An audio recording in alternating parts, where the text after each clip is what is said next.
A pair of gold-stitched boxing gloves slammed against the polished hardwood floor of the Hard Rock Hotel in Las Vegas, the impact ringing out like a thunderclap that split the lively hum of the crowd. The moment froze, capturing the stunned expressions of those gathered for this special evening dedicated to the legacy of a revered boxing icon. In the midst of it all, towering at an impressive 76 years old, stood Grant Forrester, the man who once wore those very gloves with pride, and who now paused mid-step on a raised platform. He was tall, broad-shouldered, and had a fierce presence that age had not quite diminished. It was as if the weight of his decades in the ring crashed down alongside those gloves. His formidable hands, which had flattened so many opponents during his legendary career, clenched at his sides as he gazed at the gloves on the floor with a searing mixture of regret and protective anger. A hush descended upon the expansive conference space, broken by a confident, almost taunting voice. The source was Chase Maddox, the reigning heavyweight champion with a spotless record of 28 wins and 0 losses. "You're a fossil, Forrester," he sneered, the derision dripping from his words. "You ought to stick to preaching old stories instead of parading around with relics." His voice cut through the stillness like a blade on stone, leaving an unmistakable chill in its wake. Dozens of spectators averted their eyes, quietly recoiling from the champ's blatant disrespect. No one dared to openly challenge the man who currently dominated the sport with a savage combination of youth, power, and that venomous brand of arrogance. Leaning against a wall near the front row, dressed in a sharp black suit, stood Dwayne Johnson. He was not there as a headliner, nor as a fighter stepping into the spotlight for attention. He was there to show respect to Grant Forrester, a legend he admired. Arms folded across his chest, Dwayne surveyed the unfolding chaos with eyes that betrayed more steel than any casual onlooker might expect.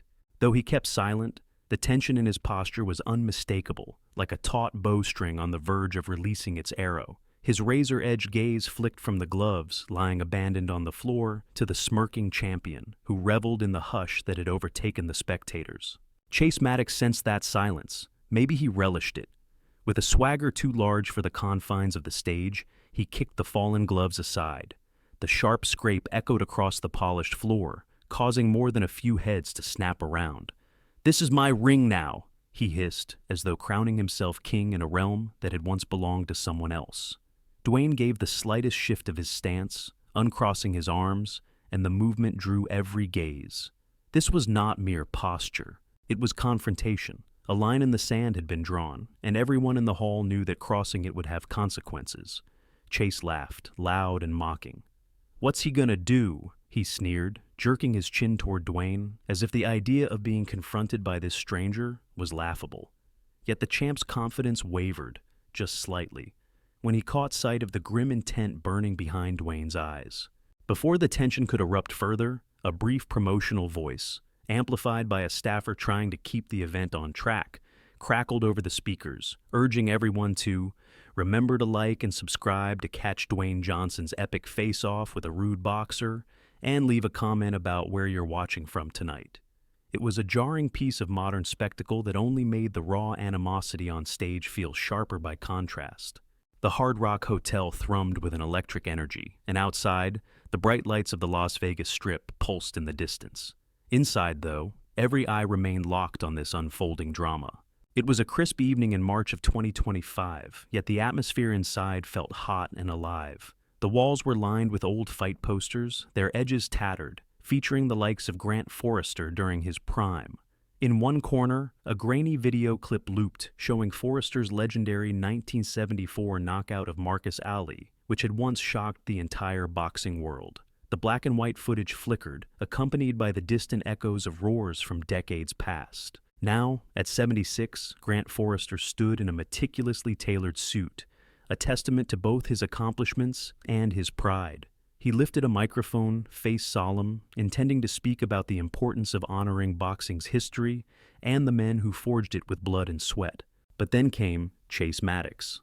Tall in his early 30s, with muscles that looked carved from stone, and an aura that was equal parts self-made bravado and raw talent, he thrust himself into the center of the stage.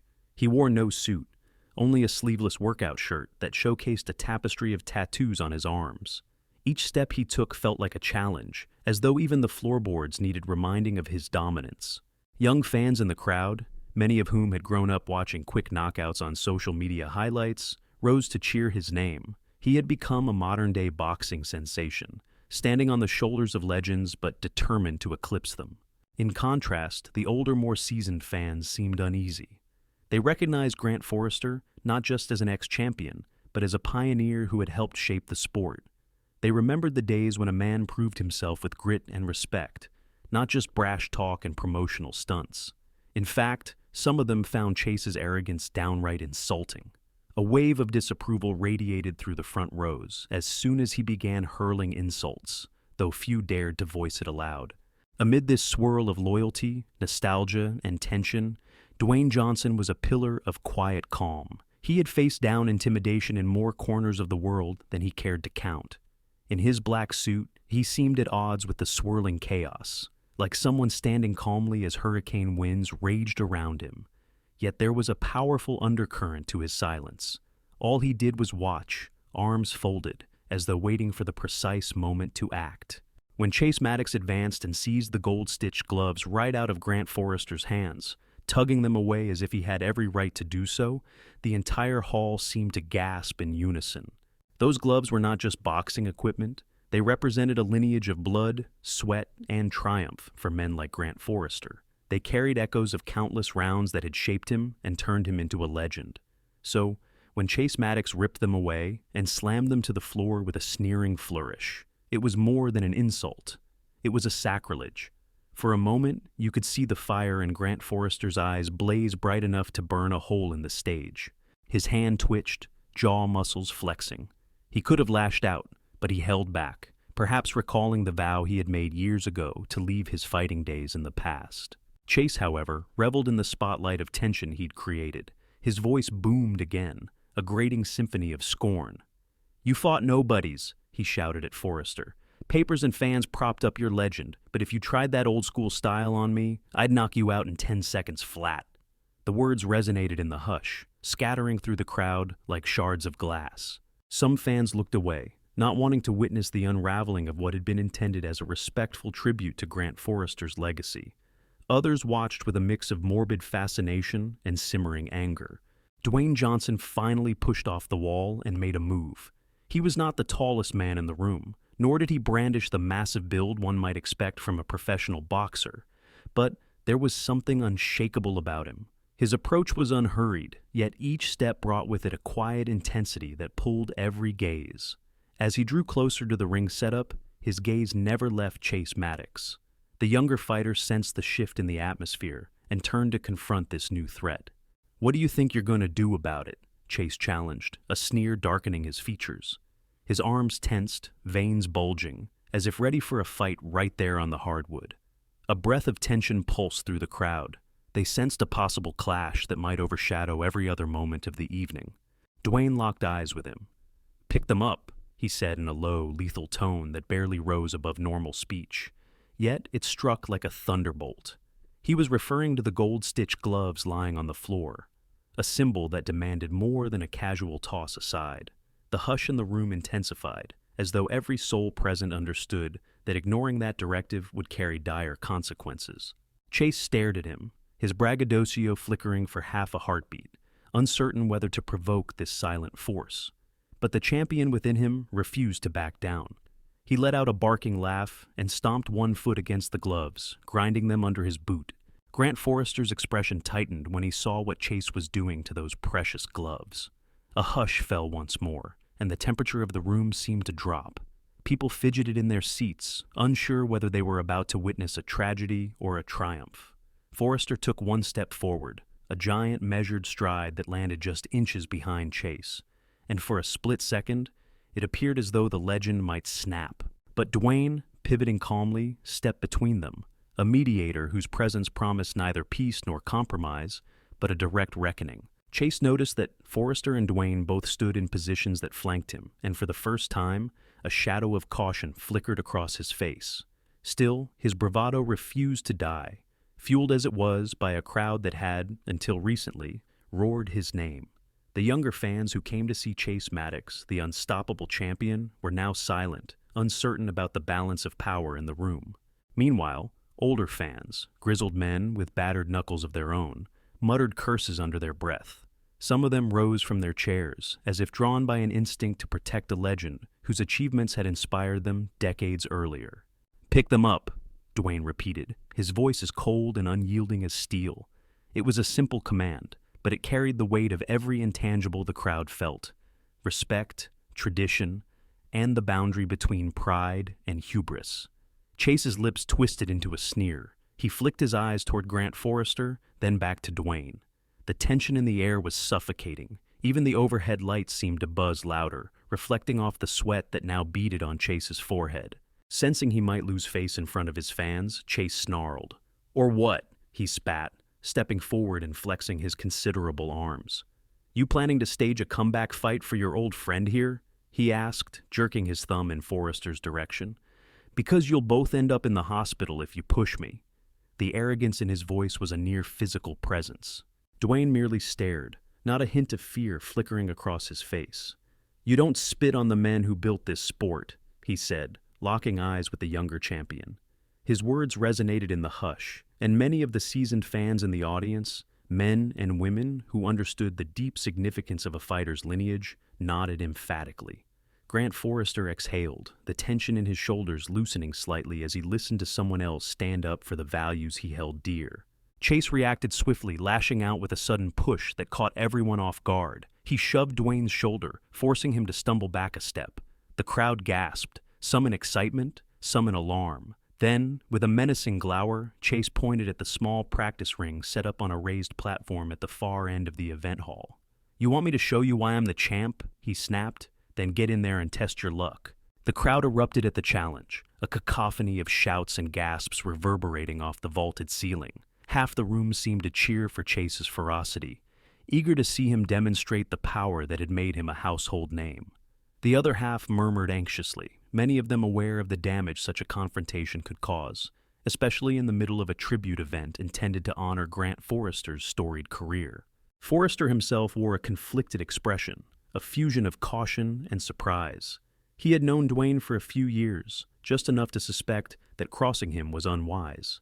Despite not having the official background of a boxer with decades of ring experience, Dwayne's aura exuded an intimate familiarity with danger. Yet it was not fear that guided the former champion's reaction. It was the protective instinct of a man who'd seen too many injuries and too many fractured dreams. "This isn't the time or place, Chase," Forrester tried to interject. He took a step forward and grasped the younger man's arm, but the champ wrenched himself free with a violent jerk, refusing to budge an inch. "Get out of my way, old man," Chase snarled at him, the venom palpable in each syllable.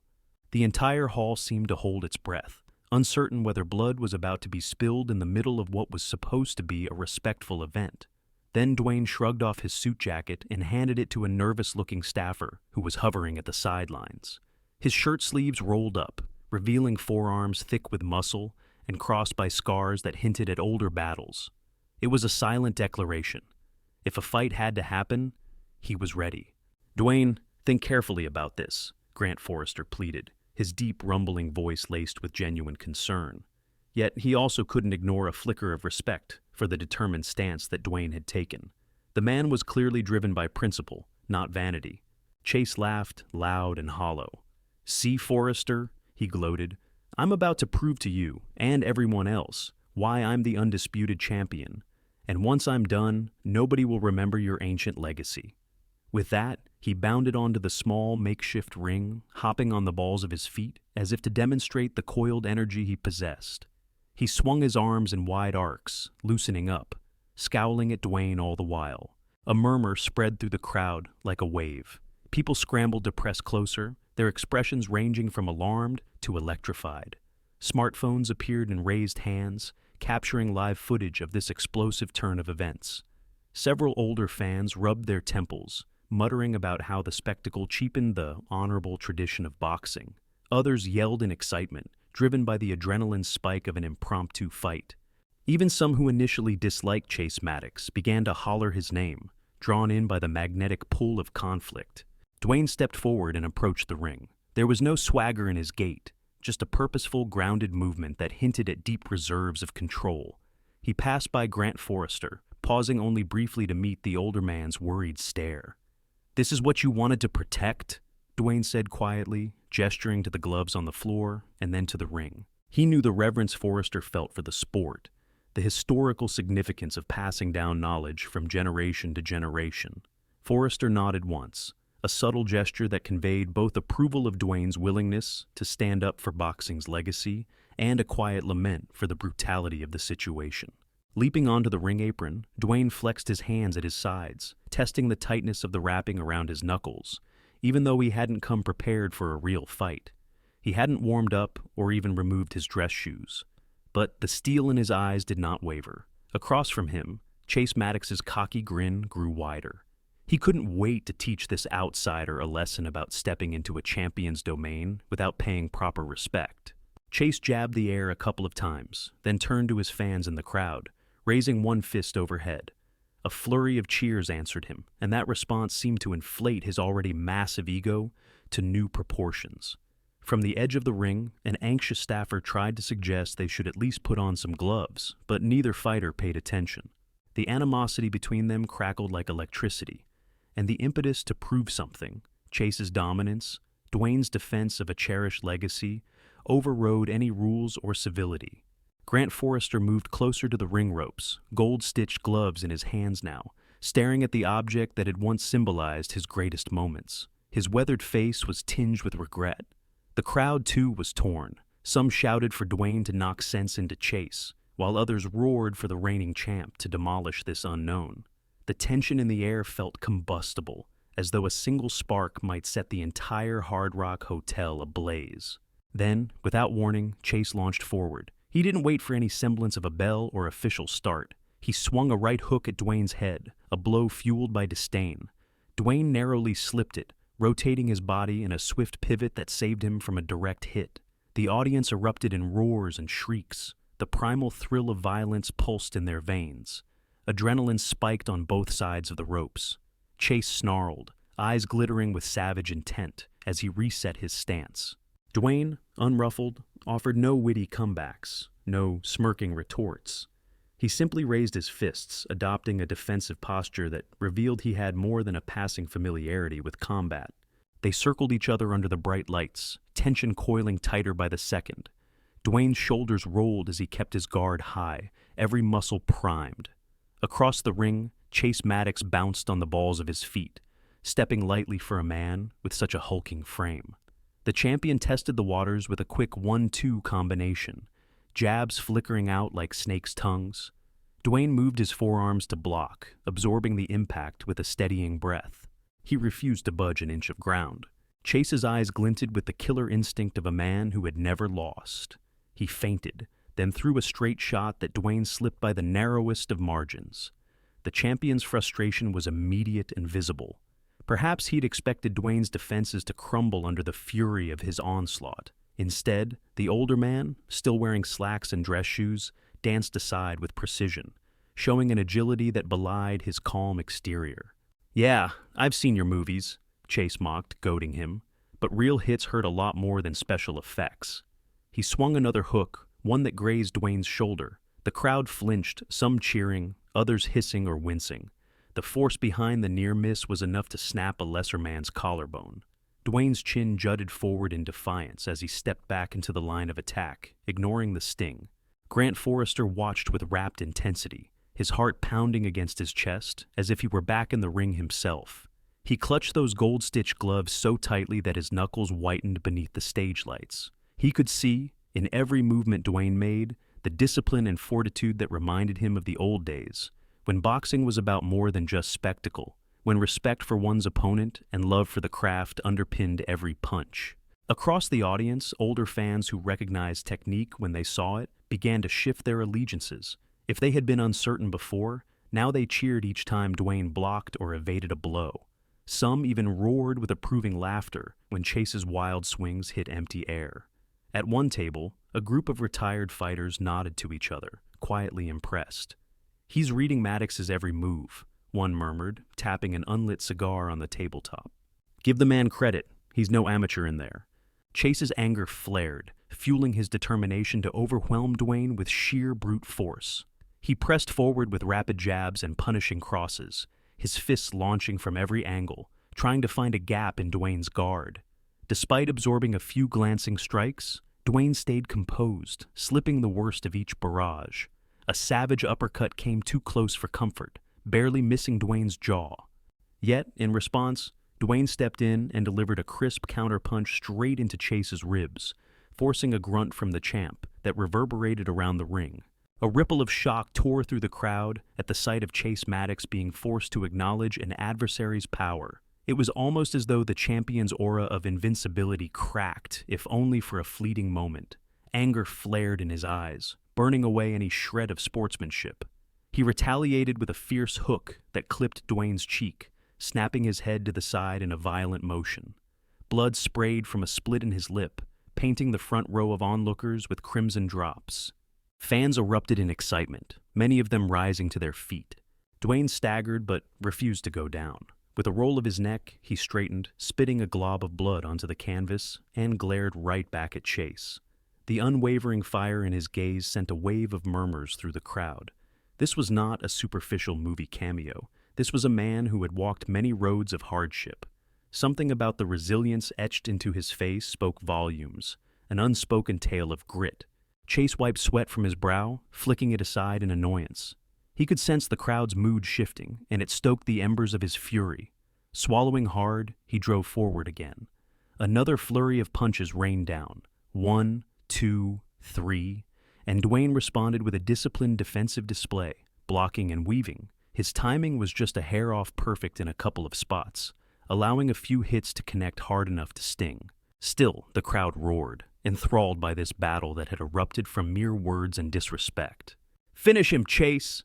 A cluster of young fans screeched from near the ropes, their adrenaline spiking as they witnessed the champ in full fury. But from somewhere behind them came the resonant voice of an older spectator. "Nah, son, that man doesn't look finished to me." Indeed, Dwayne breathed deeply through his nose, tightening his fists, and lunged into an opening. He unleashed a sharp left hook that crashed against Chase's jaw, snapping the champ's head back in a shower of sweat. For an instant, the unstoppable force faltered, stumbling back a step. A hush fell.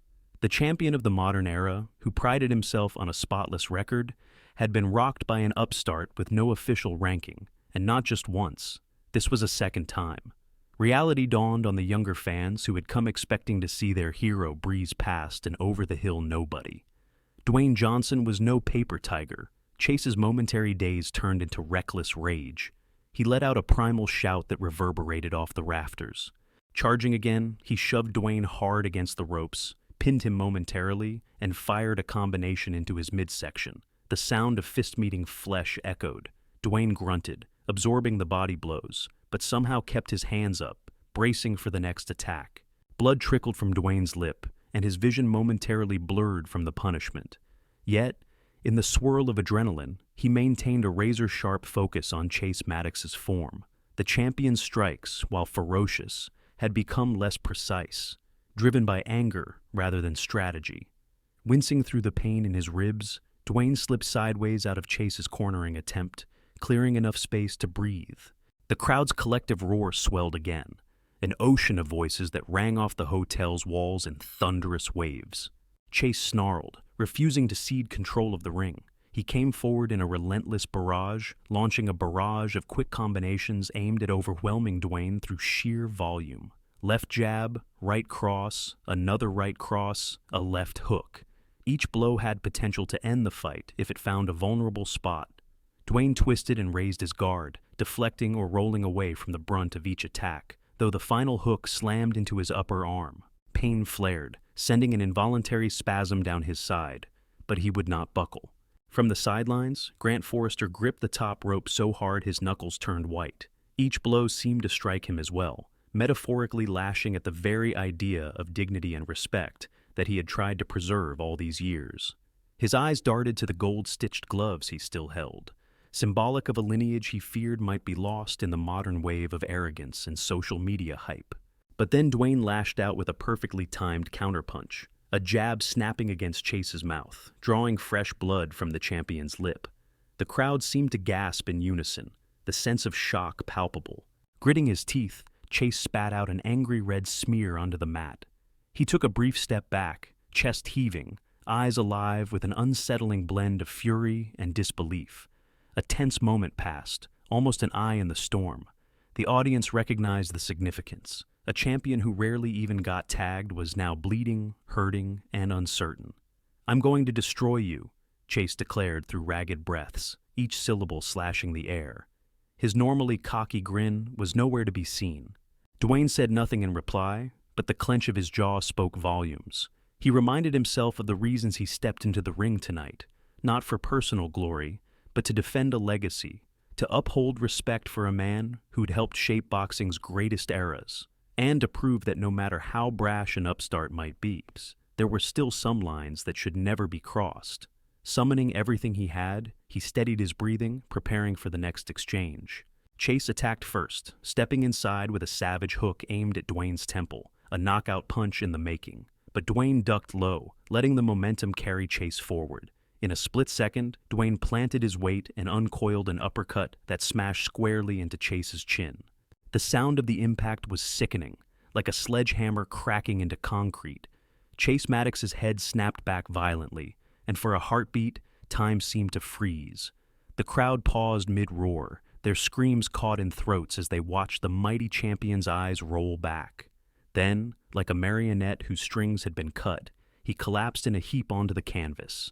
Gasps and shouts tore through the Hard Rock Hotel, a tidal wave of pandemonium. Phones and cameras flashed, capturing the exact moment a seemingly unbeatable colossus came crashing down. For an instant, Dwayne stood over Chase's prone form, chest heaving, fists still clenched. Sweat poured down his temples and glistened on his arms. The adrenaline surging through him seemed to make every nerve vibrate.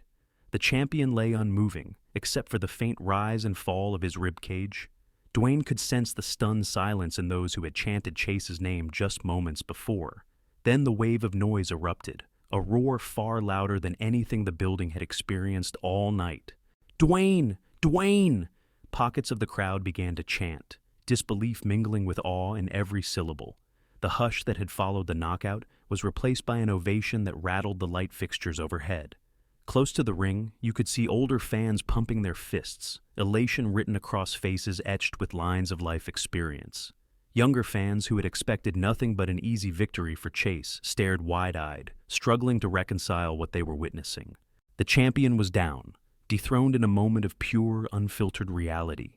Grant Forrester exhaled a breath he might have been holding since the start of the scuffle. Carefully, he laid the gold-stitched gloves onto the apron and climbed into the ring. His massive presence seemed to anchor the swirling chaos, like a mountain standing firm in a violent storm. Approaching Dwayne, he reached out with a large, calloused hand, placing it on the victor's shoulder. Their eyes met. No words were needed to convey the respect shared between them. The passing of the torch, one might say, or simply an acknowledgement that the values Forrester had championed for decades were still alive in another's soul. Down on the canvas, Chase let out a soft groan. Someone from his entourage hurried forward, brandishing a towel to dab at the blood trickling from his nose and mouth. His eyelids fluttered, confusion evident as he tried to piece together how everything had spiraled out of his control. A few of his loyal fans started chanting his name again, desperate to reignite the old sense of superiority he once wielded so casually. But the thunderous applause for Dwayne drowned them out.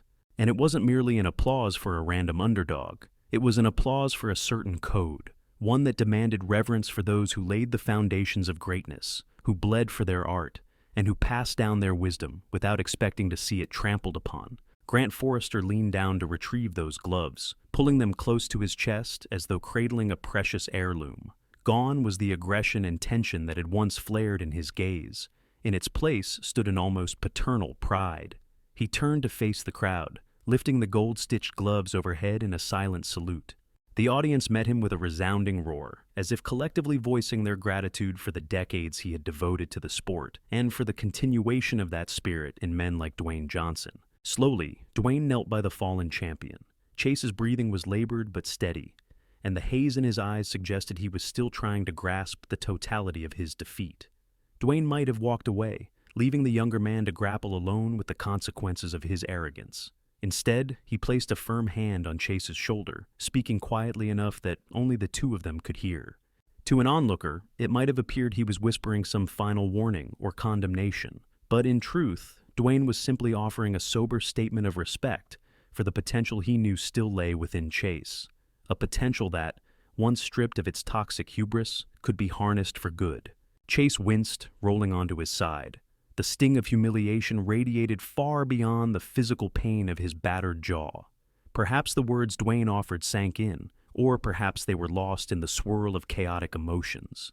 Either way, for the first time, a flicker of humility danced across Chase's expression. His eyes watered.